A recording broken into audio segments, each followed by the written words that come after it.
Hello guys, কেমন আছো সবাই? আশা করি খুব ভালো আছো। আমিও খুব ভালো আছি। চলে এলাম আরও একটা মিনি ব্লগ নিয়ে।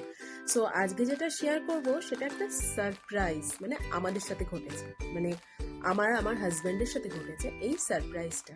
মানে আমরা ভাবতেই পারিনি যে এরকম একটা সারপ্রাইজ হতে পারে, আসতে পারে, এটা আমরা কল্পনাতেও আনতে পারিনি। হঠাৎ এর মধ্যে একদিনকে আমি আর আমার হাজব্যান্ড দুপুরবেলা বেরিয়েছি, কিছু কাজ ছিল, মানে ওই দুপুরবেলা বলতে 11টা 11:30 নাগাদ আমরা বেরিয়েছি, কিছু একটা কাজ ছিল। সো আমরা বেরিয়ে কাজ টাজ মেটাচ্ছি, হঠাৎ দেখি মা ফোন করেছে। তার কিছু নেই, মাকে ফোন টোন করে বেরোলাম যে এই খাওয়া দাওয়া হয়েছে, মানে যেরকম হয় আর কি। ঠিক আছে, কি করছো না করছো। এবার বেরিয়ে হঠাৎ দেখি মা ফোন করে বলছে, কি রে তোরা কেউ বাড়িতে নেই, বাড়ির বাইরে তালা ঝুলছে। আমি না আমি নর্মালি ক্যাজুয়ালি উত্তর দিয়েছি, না না আমরা তো বাড়িতে নেই, আমরা একটু বেরিয়েছি, একটু কাজ ছিল। এই এক সেকেন্ড, তোমরা কোথায়? মা বলছি কি, আমরা তো তোর বাড়ির বাইরে দাঁড়িয়ে রয়েছি, তোরা কোথায়? দাঁড়া দাঁড়া, এক্ষুনি আসছি এক্ষুনি আসছি। এবার ব্যাপারটা মানে আমরা এসে দেখি কি, ওনারা মানে কিছু একটা নিয়ে এসছে, কিছু একটা মানে কিছু একটা বড় জিনিস নিয়ে এসছে। সেই জিনিসটা কি দেখাচ্ছি, দাঁড়াও। এই যে, এই হলো সেই বড় জিনিসটা। মানে ভাবতে পারছো, একটা ইনভার্টার কেন কেন গিফট করেছে? ওনাদের ইচ্ছা ছিল একটা কিছু বড় কিছু গিফট করার, অনেকদিন ধরে ওনাদের ইচ্ছা যে একটা বড় কিছু গিফট করবে।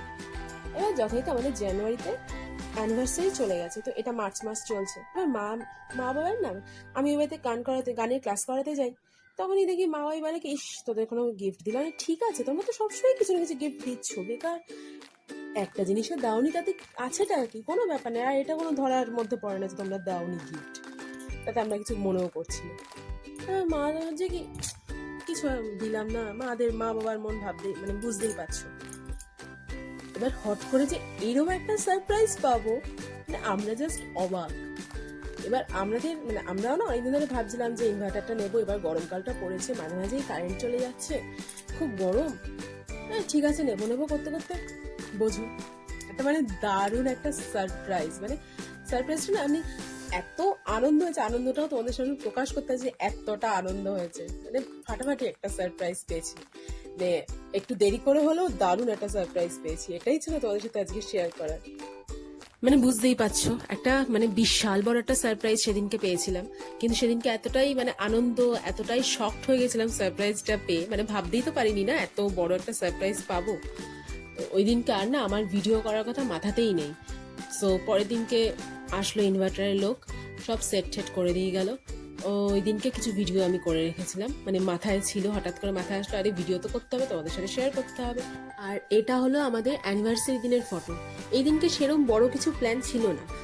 এই দিনকে শুধু প্ল্যান ছিল এটাই যে মা বাবা আর শাশুড়ি মাকে নিয়ে আমরা দুজন চলে গেলাম আর্সেনালে একটু খাওয়া দাওয়া করতে, মানে দুপুরের লাঞ্চটা সারতে। দেন কিছু কেনাকাটি করলাম, একটু ঘোরাফেরা করলাম।